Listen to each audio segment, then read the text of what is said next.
I've been working on this creation for 3 years. Finally, my work is complete. I can't wait to see my beautiful creation.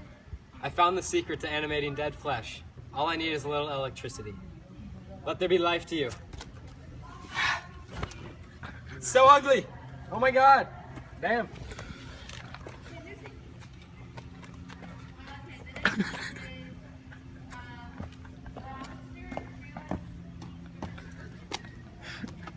Damn, you ugly.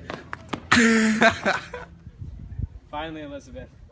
I've been waiting 3 years for this. Will you marry me? I do. Yes. Oh my god. No! No! No! The monster has destroyed everything I love. Everything. So, we are talking about Frankenstein right now by Mary Shelley. And it starts out with a young man, Walton, who is at sea searching for the famed Northwest Passage, which is a lot of Europeans were searching for it to create a good trade route. And so Walton finds Victor Frankenstein at sea, and Victor is in a very horrid state because he's been, well, we'll get to that later, but yes, he's very hurt right now. And so Victor learns of why Walton is at sea right now, searching for knowledge. And so Victor tells him that the discovery of knowledge is not always a good thing. So Victor then goes on to tell him why this is true with his life story, and so he narrates his life. So he starts, with his childhood, and kind of said like he was really positive about it, but it was kind of rough, I guess. And but he has this passion for science, and so he falls in love with his cousin, kind of weird, Elizabeth, but leaves for the University of Ingolstadt before he could marry her. And so now Victor, while he's at the university, becomes very isolated and involved in his major chemistry and in his experiment to create life. And he ends up creating a monster, this monster, and he flees. He flees because he's so scared of it, and it's so ugly. But he, and then when he comes back to his apartment at the university, he finds that the monster's not there anymore. And so now Victor's just kind of scared still and kind of like, what's going on? So he's just walking around the world. And the monster finds Victor and tells him what has been going on in his life so far. Tells him that he kind of learned, educated himself by reading books, and he read oh gosh, what's it called? I don't know. He read a book, and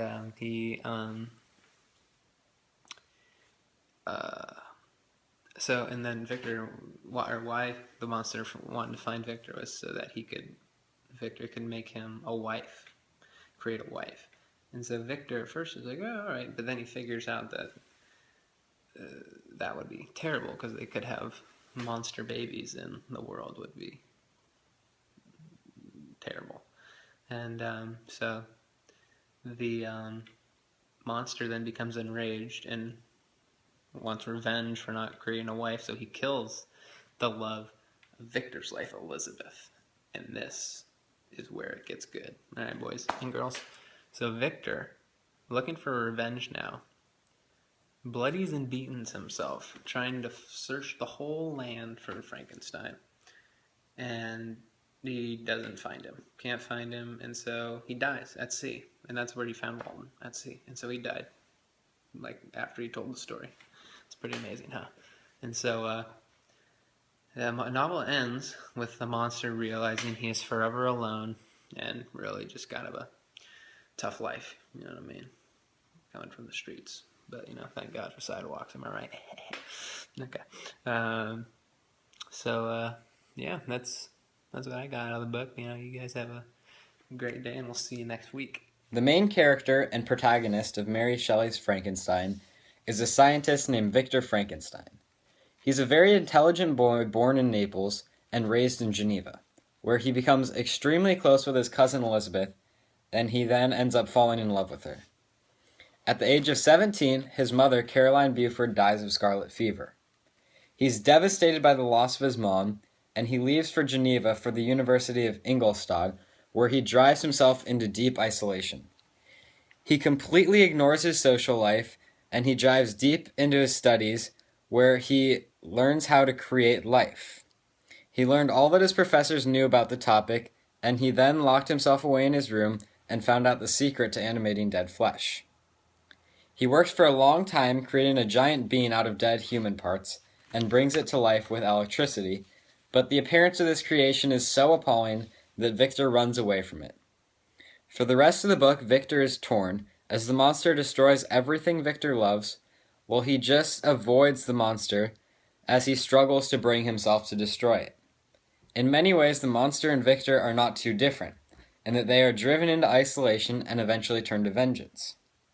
The monster, angry at Victor for bringing his ugly, lonesome self into the world and not making a companion for him, kills Victor's brother and Elizabeth, and his father dies soon after. With nothing to live for, Victor goes in search of the monster to destroy it, but ends up dying at sea, right after he finds Walton and tells him his story. He passes away, and that's the end of Frankenstein. The other key character is the monster. It is described as a giant being, supposedly being 8 feet tall with incredible speed. The monster is never described in detail, but the words ugly, demon, and fiend are among those used to describe it. I think Mary Shelley leaves it up to the reader to create their own hideous image of the monster as to make it particularly scary to each individual. This book was written in hopes of telling the best ghost story after all. The monster is very lonely throughout the story and asks Victor to create a companion. However, Victor is scared by the thought of them having monster babies and will not do so. The isolation the monster lives in drives it to anger towards Victor, seeking revenge on him by killing all his loved ones. The question is often asked whether the monster is created evil or whether society pushes the monster to become evil. The monster is used as a foil in the story to bring out the true qualities in Victor. One of the first things Victor says to open the novel to Walton, when he says that new knowledge can actually be harmful. And so this is just talking about Victor's experience with the monster. And, he's trying to create life, and he's thinking, whoa, I'm so smart. I'm discovering how to create life, and this can be something amazing for society. But then he sees what he made. He made a monster, a giant being that is ugly and just kills and not very good for humanity. So he says, wow, this actually wasn't a good thing, even though I discovered something. So that was the first theme. All right, boys and girls, second theme. We're talking about that it raises a question in this book. Are humans inherently evil? So that's one of the themes. So you think that they created this monster, and obviously he's evil. Monsters are evil. But you don't get that Victor and the monster are actually very similar. Very similar. Because, Frankenstein wants revenge for not creating his wife, and so he kills the love of Victor's life, Elizabeth. So that's obviously evil. That's vengeance. And so Victor, same mentality, wants revenge now too. And he's going to go try to kill Frankenstein. So, obviously, who's the bad guy here? It looks like they're both bad guys. Huh. So that was the other takeaway. And the last takeaway, the last theme, was kind of along the same lines, but the search for vengeance. Vengeance. See, they're both searching for this revenge, and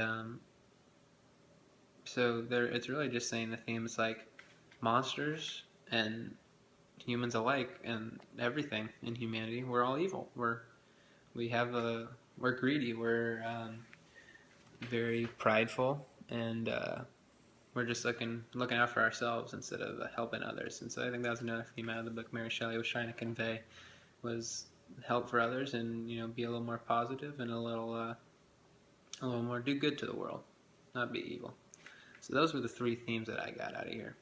But thanks for listening. Mary Shelley begins the book with a very eerie and somber tone. She avoids focusing on any one character, as she shows the book from all points of view, so it is about both the monster and Frankenstein.